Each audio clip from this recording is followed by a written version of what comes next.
Hi, this is Jason from Horrific Nightmares, and welcome back to Monthly Themed Thursday.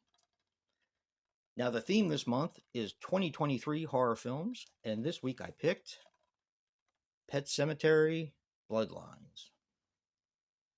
Now, Pet Sematary Bloodlines is a 2023 film which runs approximately 87 minutes and is written and directed by Lindsay Anderson Beer. This stars Jackson White as Judson Crandall, or Judd Crandall as we know him, Natalie Lind as Norma, and David Duchovny as Bill Baderman. Now, the dog in this is named Jellybean and is completely deaf. And this dog has 3 Guinness Book of World Records to his name, which I think is pretty cool. Now, I do not have Paramount Plus, so there really was no way for me to watch it. I did see the trailer, which I don't normally watch a lot of new trailers because I don't want anything to be given away. But when I watched the trailer, I was hooked. And Joe the Horrorman, who has Paramount Plus, did a short review on it, and it sounded really good. So we decided to do this franchise, because it is a franchise now, being 4 films, for Franchise Frenzy.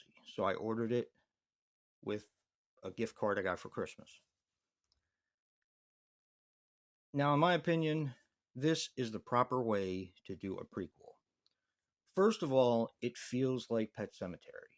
Now, you have the original Pet Sematary, and when you watch Pet Sematary 2, it is done by the same director, but it still feels like Pet Sematary.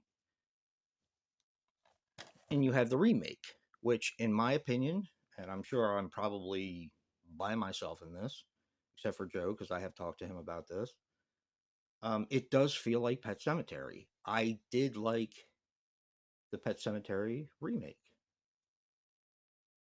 To me, it felt like Pet Sematary. And this one is actually a prequel, and it still feels like Pet Sematary. I mean, this has a great cast. Not only the people that I mentioned, but it also has Pam Grier, Henry Thomas. It's just a really well cast, really well made film. And it has a 4.6, which I don't understand at all. Now, I'm not going to be able to say too much about this because it is still fairly new, and I feel like a lot of people haven't seen it.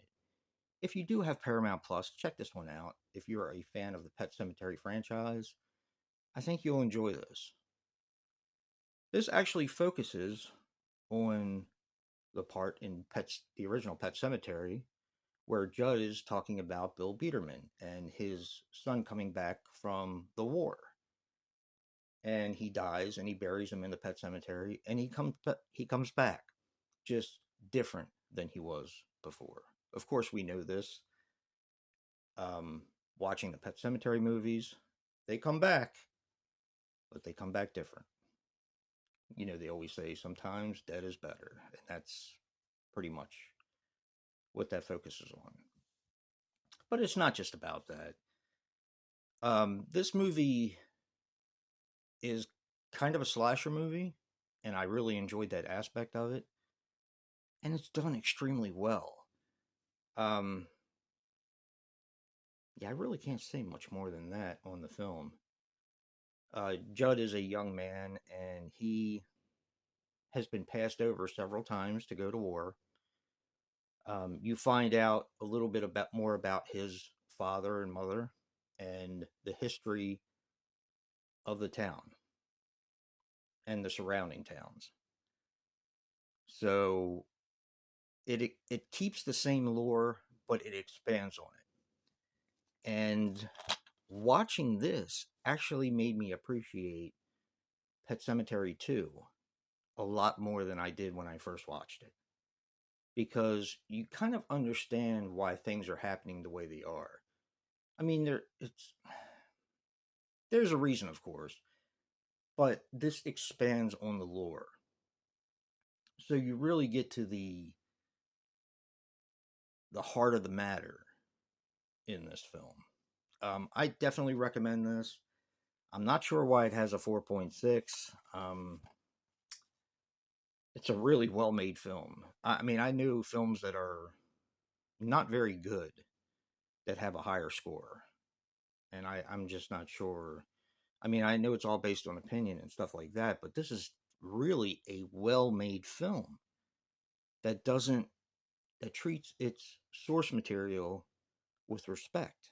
And I'm not exactly sure what people want anymore. I know we talk about that with positive spin a lot, but I really don't understand what people want. And they actually left room for there to be more films, and I hope we get them. Not sure that we will because of the low score and the way people feel about it, which, as I said, I don't understand, but we'll see. I mean, I hope that they do take this in different directions because it definitely has places to go. Definitely check out Pet Cemetery Bloodlines. It is a fantastic film. And yeah, physical media matters, guys. And until next time, peace.